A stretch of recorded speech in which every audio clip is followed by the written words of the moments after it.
కాదు, మళ్ళీ వివాదగ్రస్తం దీన్ని చేసుకోకూడదు. చంద్రశేఖరరావు పోటాడదలుచుకుంటే అది వేరే విషయం. అది బీజేపీతో కలిసి పోటాడతారా, ఇద్దరు బీజేపీ వైపు ఉంటే ఎలా పోటాడతారు, ఈ ప్రశ్నలన్నీ అప్పుడు ఉత్పన్నమవుతాయి. Right sir. ఇంకా తెలంగాణ ముఖ్యమంత్రి రేవంత్ రెడ్డి గారు నిన్న ఒక 4 అంశాల మీద అటెండ్ అయ్యారు. అవును, 3 ముఖ్యమైనవి. అంటే ఒక విధంగా మంచి విషయమే. ఎందుకంటే ముఖ్యమంత్రి కోర్టుకు వెళ్ళటము, పోలీసులు సమన్లు తీసుకోవటము, లేదా విచారణకు హాజరవటం వంటివి మహాపాపాలైనట్టు, మహా అవమానాలైనట్టు భావించడం ఒకటి పొరపాటు.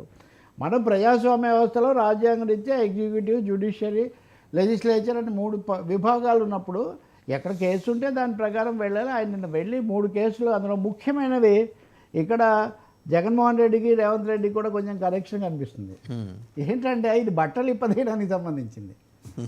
రేవంత్ రెడ్డి కూడా నల్గొండలో, తర్వాత అంతకుముందు మహబూబ్నగర్లో మాట్లాడుతూ కాంగ్రెస్ నాయకుడిగా వీళ్ళందరూ కూడా పోలీసులు వీళ్ళందరూ అధికార పార్టీకి అంటే బీఆర్ఎస్ కేసీఆర్కి చేస్తున్నారు, మీరు ఇలాగ చేస్తే మీ యూనిఫామ్లు బట్టలు ఇప్పదీసి మిమ్మల్ని కూర్చోబెడతాం అది ఇది అన్నాడు. ఇలా అన్నందుకు ఆయన మీద పోలీసులు కేసు పెట్టారు. ఎవరు అసోసియేషన్ వాళ్ళు కొంతమంది పిల్లు వేశారు. దీంతో 2 సార్లు 2 రకాలుగా ఆయన హాజరు కావాల్సినటువంటి పరిస్థితి వచ్చింది. ఇంకోటి ఏమో గాంధీ భవన్లో మాట్లాడిన దాంట్లో దురుసుగా మాట్లాడారని అదొకటి. 3 కేసులు ఆయన హాజరయ్యారు. అయితే ఆయన వినయంగా చెప్పేది, నేను రాజకీయంగా పరిస్థితి బాగాలేదు, ప్రభుత్వం మీద నేను విమర్శ కోసం చేశాను తప్ప ఎవరిని కించపరచడానికి నేనేం చేయలేదన్నారు. ఇది స్పిరిట్ అయితే ఉండాలి. ఒకటి హాజరు కావాలి, రెండవది ఒకవేళ మీరు చెప్పుకోవచ్చు ఆవేశంలో ఒకవేళ అనుంటే అప్పుడు ఎన్నికల ప్రచారం కాబట్టి అన్నాము. రాహుల్ గాంధీ అయితే ఒకసారి క్షమాపణ కూడా చెప్పారు కదా, అమిత్ షా చెప్పారు. సో వేరే ఉద్దేశం లేదని చెప్తా ఇప్పుడు. కానీ దాన్ని పెంచుకొని ప్రతిష్టలకు పోవడం. కేటీఆర్ కూడా నిన్న హాజరయ్యారు. రేవంత్ రెడ్డి మీద చేసిన వ్యాఖ్యలకు ఆయన కూడా ఏదో పిలిపిస్తే ఆయన కూడా నాకు వ్యక్తిగతంగా వేరే ఉద్దేశం ఏం లేదు, రాజకీయంగా మటుగా నేను మాట్లాడానని చెప్పారు.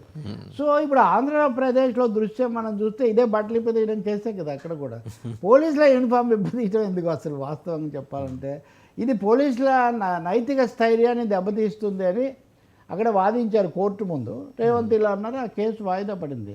మీరు ఆంధ్రప్రదేశ్లో తీసుకుంటే జగన్మోహన్ రెడ్డి ముఖ్యమంత్రిగా ఉన్నప్పుడు చంద్రబాబు నాయుడు అంగళ్ళు దగ్గర చిత్తూరు అక్కడ జరిగిన ఘటనల్లో ఆయన అక్కడ పోలీసులను చాలా తీవ్రంగా హెచ్చరించారు. అనేక సార్లు రెడ్ బుక్ అన్నారు, అది ఇప్పుడు అమలు చేస్తూ ఉంటున్నారు. ఇప్పుడు మళ్ళీ జగన్మోహన్ రెడ్డి దాదాపు ఇదే సేమ్. రేవంత్ రెడ్డి ఏదైతే అన్నారని ఇప్పుడు కేసు నడుస్తుందో మొన్న అన్నది కూడా అదే. సో ఐ థింక్ మనం దీన్ని ఇలా కనెక్ట్ చేయొచ్చు సార్. జగన్మోహన్ రెడ్డి రేపు పొద్దున అరెస్టుకి సిద్ధంగా ఉన్నట్టు ఏమైనా ఇండికేషన్ ఇస్తున్నాడా అంటే ఈ పర్టికులర్ కేసెస్లో?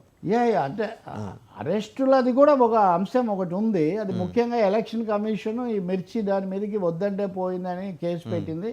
దాంట్లో ఆయన అరెస్ట్ చేయొచ్చు, ఆయనతో పాటు ఇంకా 2 మాజీ మంత్రులను కూడా అరెస్ట్ చేయొచ్చు అనే చర్చ ఒకటి ఉంది. దాంతోపాటు ఆయన ఒక ట్వీట్ పెట్టాడు, మమ్మల్ని ఏదో అరెస్టులు చేసి కేసులు పెట్టి మమ్మల్ని ఏదో బెదరగొట్టాలనుకుంటున్నారు, మేమేం భయపడం, మేము గట్టిగా ప్రజల కోసం నిలిచి పోరాడతాం అది ఇదని. మీరు కనుక చూస్తే ఒక 10-15 రోజులు కనపడకుండా పోయిన పేర్ని నాని, కొడాలి నాని ఇలాంటి వాళ్ళందరూ మళ్ళీ మైకుల ముందుకు, కెమెరాల ముందుకు మాట్లాడుతున్నారు, జమ అయ్యారు. కాబట్టి ఇక్కడ 2 విషయాలు తెలుస్తున్నాయి. జగన్ సిద్ధమయ్యారు ఒక విధంగా. మొదటి దశ 6 నెలలు 7 నెలలు అయిపోయిన తర్వాత ఇప్పుడు ఎదుర్కోవడం, కేసులు, ప్రజల దగ్గరికి వెళ్ళటం, అరెస్టులు కావటం, వీటి వల్ల మనకు మైలేజ్ పెరుగుతుంది. మొదటి 6 నెలలు అంటే మన మీద విమర్శ ఉంటుంది కాబట్టి కొంచెం అప్పుడు అరెస్టుల పైకి మళ్ళించాం. ఇప్పటికి వచ్చేసరికి అలా కాకుండా ఎదుర్కొందాం, ఏం కేసు పెడతారు అంతే కదా. ఇప్పుడు మిర్చి రైతుల కోసం వెళ్ళాను, కేసు పెడితే మనకే మంచిది కదా అనే పద్ధతిలో ఒకటి. రెండవది ఇప్పుడు వంశీ ఇవన్నీ కూడా మనం చూస్తున్నప్పుడు అది కూడా ఉంది. వంశీ కేసు కూడా ఉంది. ఈ అన్ని కేసుల్లో పేర్ని నానికి కూడా ఇప్పుడు ఆయన ఏదో బెయిల్ మీద, ముందస్తు బెయిల్ మీద ఉన్నారు.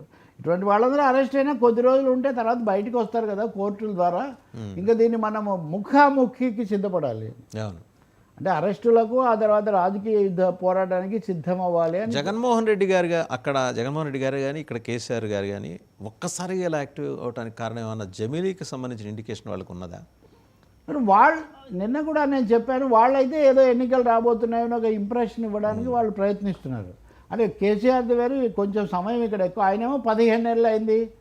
స్థానిక ఎన్నికల చర్చ లాంటిది ఇక్కడ ఒకటి ఉంది. దానితో by elections, mid term elections వస్తాయని కూడా వీళ్ళు చెప్తున్నారు. బీజేపీ ప్రభుత్వాన్ని రద్దు చేస్తుంది. ఇంకోటి కూడా ఉంది, ఏముంది, ఎక్కువ మెజారిటీ లేదు కదా, ఓ 10-15 మందిని లాగేస్తే బీజేపీ అంతకుముందు కూడా ఫామ్ హౌస్ ఆపరేషన్ ఇట్లాంటివి ఉన్నాయి కదా. వాళ్ళకి 15 మంది కూడా ఒక్కళ్ళు ఉంటే చాలు. అందుకనే నేను మణిపూర్ మనం చూసాం. అందుకనే నేను చెప్తుంది. కాబట్టి ఇలాంటి ఆలోచనలు ఇక్కడ ఉన్నాయంటారు. అందుకనే కాంగ్రెస్ వాళ్ళు రేవంత్ రెడ్డి ప్రత్యేకించి జాగ్రత్త పడుతున్నారు. జగన్ విషయానికి వస్తే మటుకు మొత్తంగా దెబ్బతినిపోయారు. కాబట్టి వాళ్ళు మళ్ళీ ఎన్నికలు వస్తాయి, మనం గెలుస్తాం, 25 ఏళ్ళు ఉంటాం అని ఏదో ఆ బూస్ట్ మీదే వాళ్ళు దాని మీద చేయదలుచుకున్నట్టుగా ఉన్నారు. కానీ ఒకటి, ముఖాముఖి ఘర్షణకైతే సిద్ధపడుతున్నారు.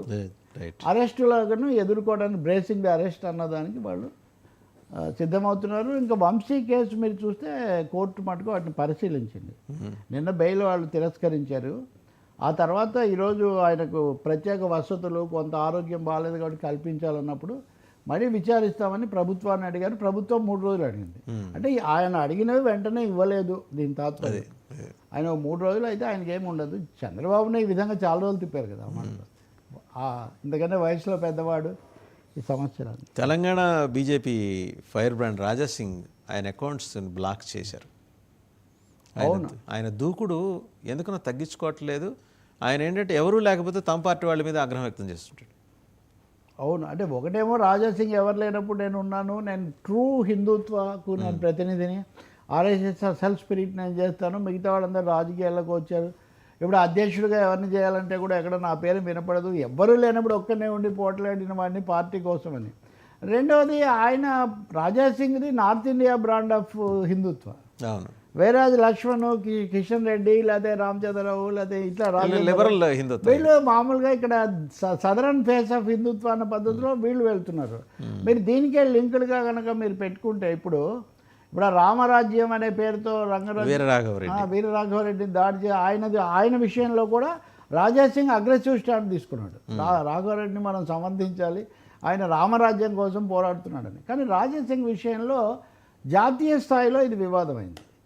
ముఖ్యంగా అప్పుడు స్టాండప్ కమెడియన్ అడ్డుకోవడము, రకరకాల ట్వీట్స్ పెట్టడము, ఇతర రాష్ట్రాల్లో జరిగిన రెచ్చగొట్టడం, వీడియోలు చేస్తాడు ఆయన వెంటనే. మిగతా వాళ్ళలాగా పొలిటికల్ కామెంట్స్ కాదు, వీడియోలు చేస్తాడు. హేట్ స్పీచ్ కిందకి వస్తాయి అని ఈ హేట్ స్పీచ్ కోసం వేసినటువంటి కమిషన్ రాజా సింగ్ది ముందుగా జాబితాలోకి వస్తుందని వాళ్ళు రిపోర్ట్ చేశారు.